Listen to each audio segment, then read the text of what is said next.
बल्कि डायबिटीज़ होती किस वजह से, मैं आपको उसके बारे में थोड़ा सा बता दूं।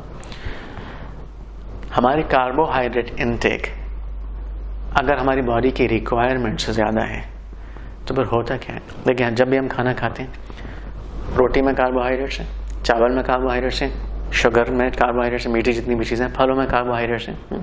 तो अभी हम जब कार्बोहाइड्रेट्स खा रहे होते हैं तो कार्बोहाइड्रेट्स ग्लूकोज में कन्वर्ट हो जाती है, जिस तरह से प्रोटीन अमीनो एसिड में कन्वर्ट होता है, फैट्स लिपिड में कन्वर्ट होती हैं।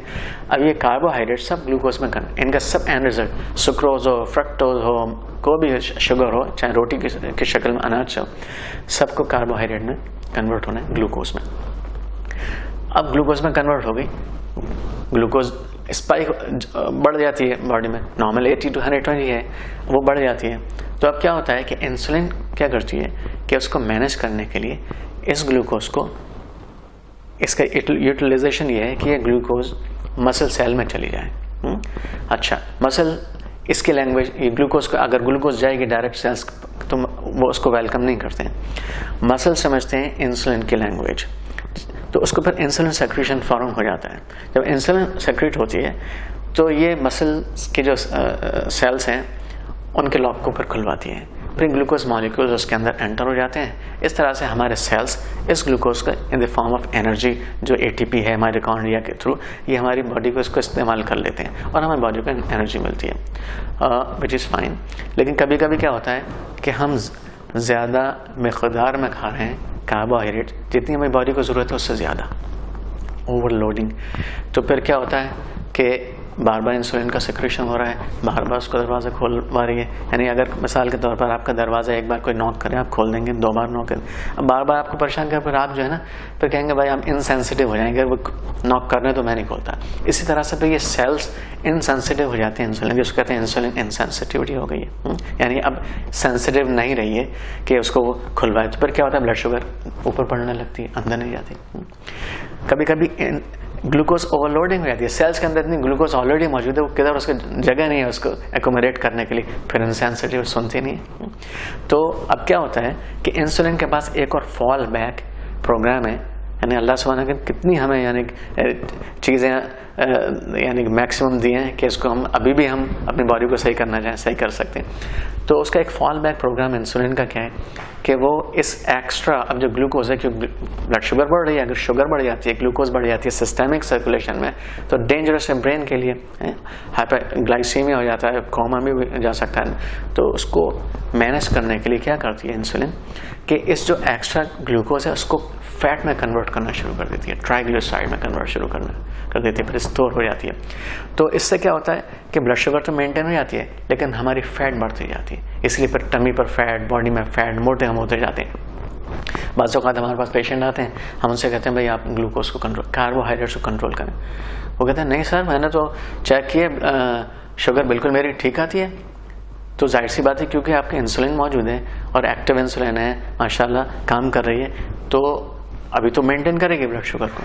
लेकिन इसके पीछे आप क्या कॉस्ट पे कर रहे हैं उसकी तरफ हम ध्यान नहीं देते कि हम जो एक्स्ट्रा कार्ब्स ले रहे हैं वो हमारे जिस्म में स्टोर हो रही है in the form of fat, हमारे पर हमें ओबेसिटी बढ़ती जाती है। अब जब ये, अब इसके और बहुत सारी पूरी एक यानी बुक ऑफ प्रॉब्लम्स इसके साथ होती हैं। लेकिन जब भी कभी इंसुलिन बढ़ती है, ये याद रखिए, यानी इंसुलिन को लोएस्ट पॉसिबल नंबर पर रखना है हमें।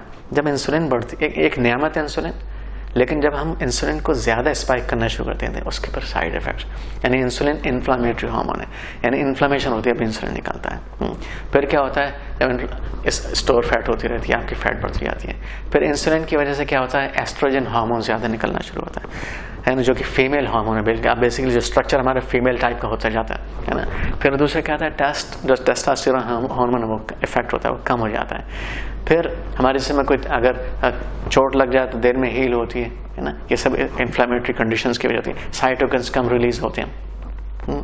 तो दूसरे एथेरोस्क्लेरोसिस बढ़ती है इंसुलिन की वजह से, यानी आर्टेरियल प्लाक बढ़ता रहता है। तो बहुत सारी ऐसी कंडीशन होती हैं जो हम नहीं चाहते कि हों, इसी को कहते हैं सिंड्रोम एक्स, ये सारी कंडीशन होती हैं। फिर ब्लड प्रेशर ही बढ़ने लगता है ना। तो ये सारी हम, इंसुलिन एक नेमत है लेकिन इसको बिल्कुल मिनिमम पॉसिबल यानी लेवल को हमें रखने की कोशिश करनी है। ऐसे खाने खाएं जिससे कि इंसुलिन की ज़रूरत कम से कम पड़े, ये सबसे अच्छा एक सिनेरियो है। अच्छा, इसके साथ साथ एक और हार्मोन होता है, उसको कहते हैं लेप्टिन। लेप्टिन बिल्कुल ऑपोजिट हार्मोन है इंसुलिन के। और जब हम लेप्टिन जब हमारे जिस्म से रिलीज होता है तो उसमें क्या होता है, हम उसको कहते हैं स्टॉप ईटिंग हार्मोन। इंसुलिन को हम कहते हैं कीप ईटिंग हार्मोन, क्योंकि जैसे इंसुलिन रिलीज हुई तो वो फौरन बर्न करेगी ग्लूकोज को फैट में, आपको फिर भूख लगेगी तो फिर आप खाएंगे। इस तरह से और ज़्यादा खा रहे हैं फिर वो कन्वर्जन हो रहा है। इस तरह से एक मल्टीप्लिकेशन होता रहता है प्रॉब्लम्स का। लेकिन इसका आप यानी बरखिलाफ अगर आप लेप्टिन इस्तेमाल यानी ऐसे खाने खाते हैं जिससे लेप्टिन रिलीज हो तो फिर क्या होता है, लेप्टिन को कहते हैं स्टॉप ईटिंग हार्मोन। वो सैटिस्फाइटी हार्मोन है ना। इंसुलिन एनाबॉलिक हार्मोन है, हंगर हार्मोन है। अच्छा, तो अब हमने खाना खाया, ऐसा खाया, इंसुलिन लेप्टिन किससे सेक्रेट होती है?